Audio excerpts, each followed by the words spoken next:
नमस्कार, स्वागत है आपका हमारी न्यूज चैनल पर। मैं हूं आपके साथ शिवम और आप देख रहे हैं धर्मा न्यूज। आज हम आपको एयरलाइन के बारे में कुछ रोचक जानकारी देने वाले हैं। आज हम बात करेंगे नशे के साथ सफर, 6 सवालों में गाइडलाइन।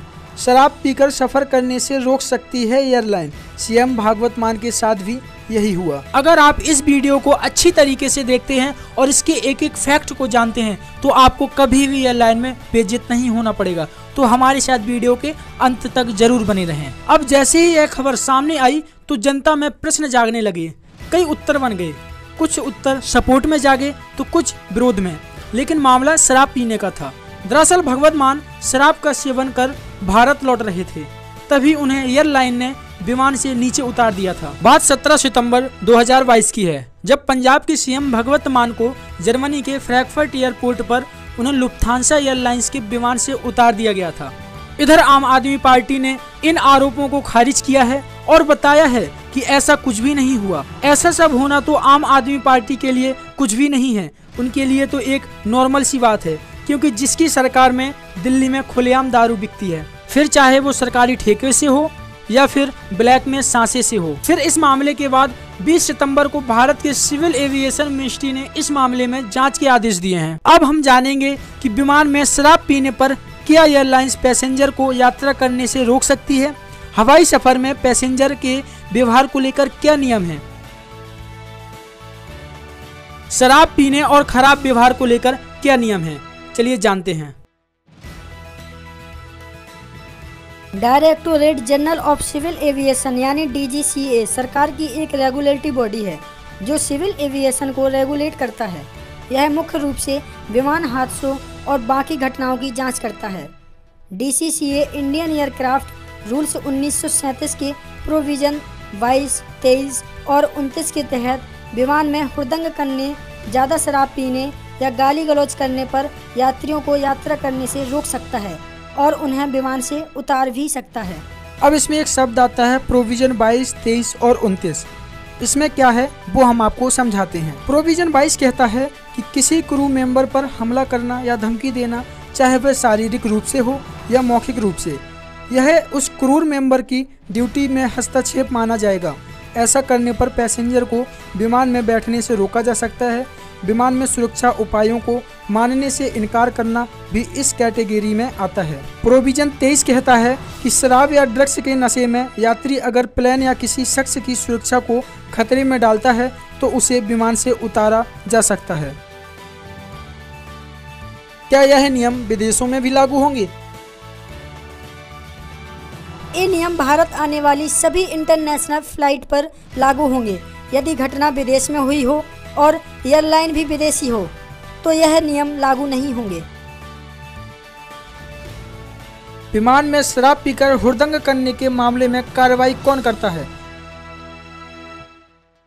सुप्रीम कोर्ट के सीनियर एडवोकेट विराग गुप्ता कहते हैं कि ऐसे मामलों में कार्रवाई जगह के हिसाब से तय होती है, जैसे कि एयरपोर्ट की घटना पर संबंधित पुलिस थाना या जिम्मेदार सुरक्षा एजेंसी। एयरपोर्ट पर खड़े विमान डीजीसीए किसी देश के एयर स्पेस के भीतर संबंधित देश के कानून के आधार पर 12 नॉटिकल मील से दूर इंटरनेशनल स्पेस में यदि विमान है तो फिर कई देशों के कानून लागू हो सकते हैं। क्या कोई इंटरनेशनल रूल्स भी है?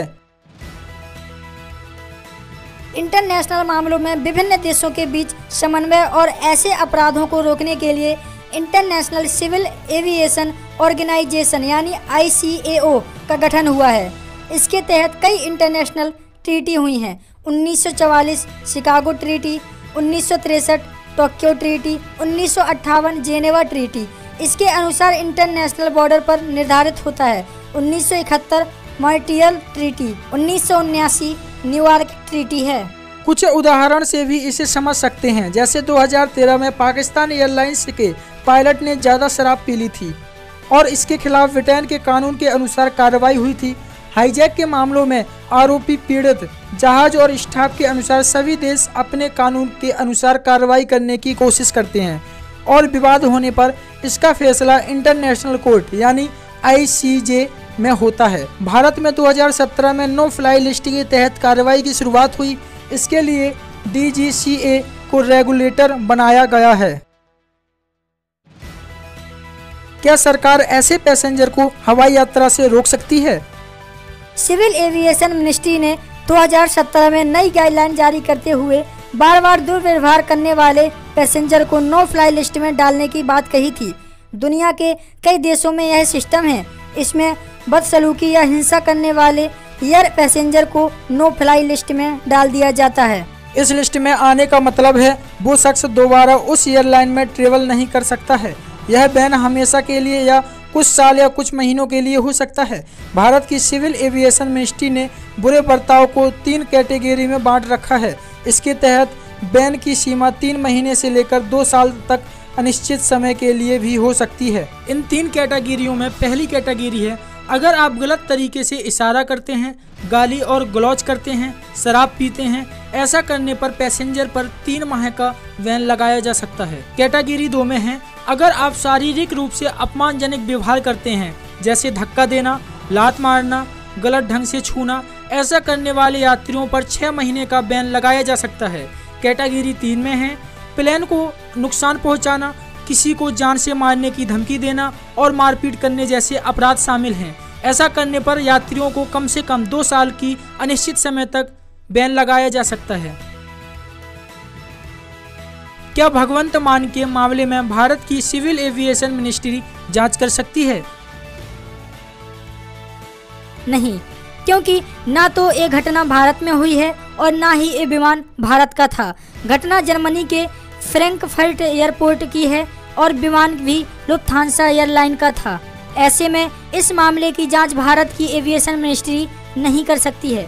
हालांकि सिविल एविएशन मिनिस्ट्री ने कहा है कि वह इन आरोपों की जांच करेगा जिसमें दावा किया जा रहा है कि पंजाब के सीएम भगवंत मान शराब के नशे में विमान में सवार हुए थे। Civil aviation minister Jyotiraditya Scindia ने अपने बयान में कहा कि यह घटना विदेश की धरती पर हुई है।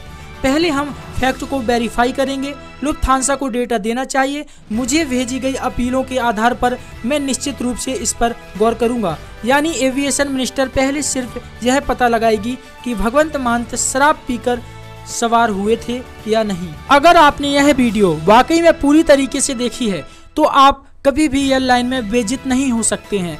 अगर आपको यह वीडियो पसंद आया हो तो इस वीडियो को लाइक करें और सभी जगह फैला दें, जिससे कि सभी जगह इन फैक्ट के बारे में जान सकें, इन नियमों के बारे में जान सकें। अगर आपने हमारे इस चैनल को सब्सक्राइब नहीं किया हो तो सब्सक्राइब कर दें और घंटी बजा दें, जिससे कि हमारी हर वीडियो सबसे पहले आपके पास पहुंचे। धन्यवाद। जय हिंद, जय भारत।